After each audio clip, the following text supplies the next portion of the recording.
For anyone with a mental health condition, the question of taking medication during pregnancy is, one of the toughest and most personal decisions you can face. For so long, it's been a choice clouded by uncertainty, this constant weighing of the mother's health against any potential risks to her child. Well, today we're going to dig into a landmark new study that gives us the clearest picture we've ever had on this. So let's get right into it. And let's just start with the single biggest headline, because it's that important. After combing through data from over 17 million participants, 17 million, this massive review found no convincing evidence that these medications cause severe bad outcomes in pregnancy. This is, hands down, the strongest evidence we have to date, and it really could be a turning point in how doctors and patients navigate this conversation. So the big question is, how do they reach such a powerful conclusion? Here's the plan for this explainer. We'll start with the dilemma that makes this research so necessary in the first place. Then we'll decode the evidence, how exactly this study was done. After that, we'll break down the findings for different types of medications, put it all into the bigger clinical picture, and wrap up with the most important takeaways from making these decisions. So first up, why has this been such a difficult question to answer for so long? Well, the challenge is just huge. About 15% of pregnant individuals are dealing with a mental disorder. And for many of them, just stopping their medication isn't a safe option. It comes with a really high risk of relapse, especially for things like bipolar disorder or major depression.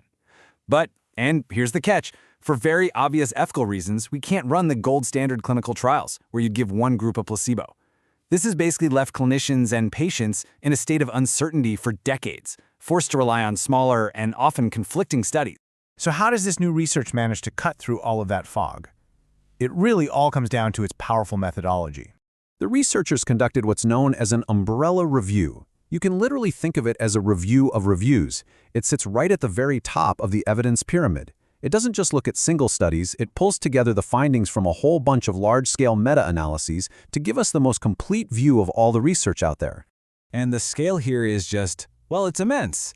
The review pulled data from 21 separate meta-analyses, which in total included over 17 million participants.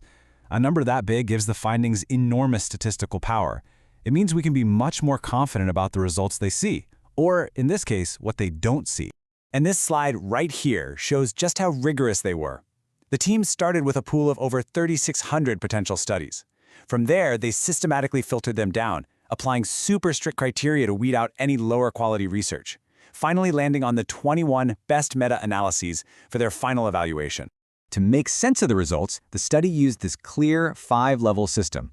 Class I is convincing, that's the highest standard of proof you can get.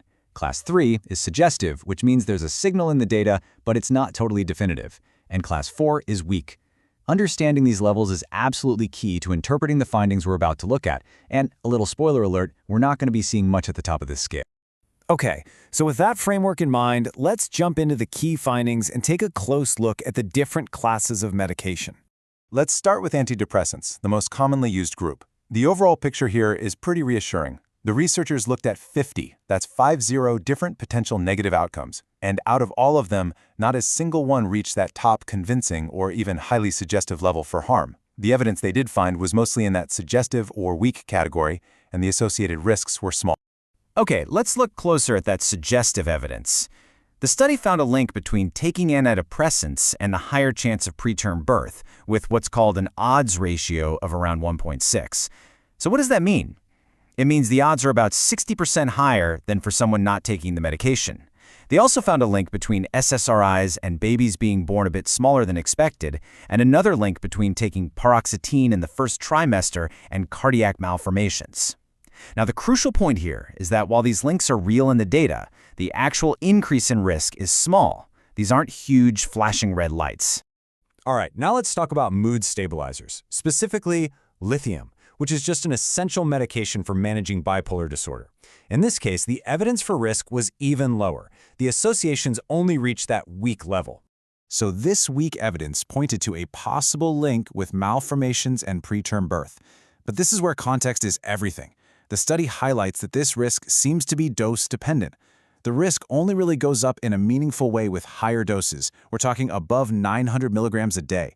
This suggests that a key strategy is simply using the lowest dose that is still effective. The review also looked at several other types of medication. So what did the data show for those? For antipsychotics, there was some weak evidence for mild and, this is a keyword, temporary neuromotor issues in newborns. For benzodiazepines, which are often used for anxiety, none of the 5 associations they studied found any statistically significant risk at all. And it was a similar story for opioid maintenance therapy. No statistically significant adverse outcomes were found. So this brings us to what is arguably the most important part of this whole discussion, putting these numbers into the bigger clinical picture. Because it's never just about medication risk in a vacuum. It's always about weighing that risk against the risk of the untreated illness itself.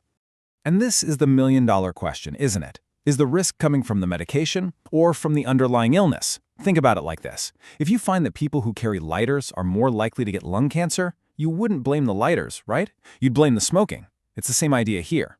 When we see a small risk linked to a medication, we have to ask, is it actually the drug, or is it the depression or anxiety that the drug is treating? This is a well-known concept called confounding by indication. This slide just lays out the real-world trade-off perfectly. On one side, you have the potential medication risks, and this huge study found no convincing evidence of severe harm. Just some suggestive links with small effects that, again, might actually be caused by the illness itself. But on the other side, you have the very well-documented risks of untreated maternal illness, a really high risk of relapse, negative impacts on the baby's development, and serious problems for both childbirth and postpartum care. So, what's the ultimate take-home message from all of this data? Let's boil it all down to the key takeaways for making these tough decisions. First and foremost, every single decision has to be individualized. It's all about carefully balancing those small potential medication risks against the very real and significant risks of relapse. When a medication is needed, the guiding principle should always be to use the lowest dose that works. It's also critical to remember that while this review is reassuring for many psychiatric drugs, we know some medications, like the anti-epileptic valproic acid, have a high risk of birth defects and should be avoided. And finally, and most importantly, this has to be a process of shared decision-making. It has to be a real collaborative conversation between a patient and their doctor. Ultimately, what this powerful body of evidence really supports is a fundamental shift in our thinking. It's about moving away from this impossible, anxiety-inducing search for zero risk and moving towards a new model, a model of shared, managed, and truly informed decision-making, all grounded in the best evidence we've ever had. This analysis has been based on the comprehensive umbrella review by Nicholas Fabiano and his colleagues, which was published in the journal Molecular Psychiatry.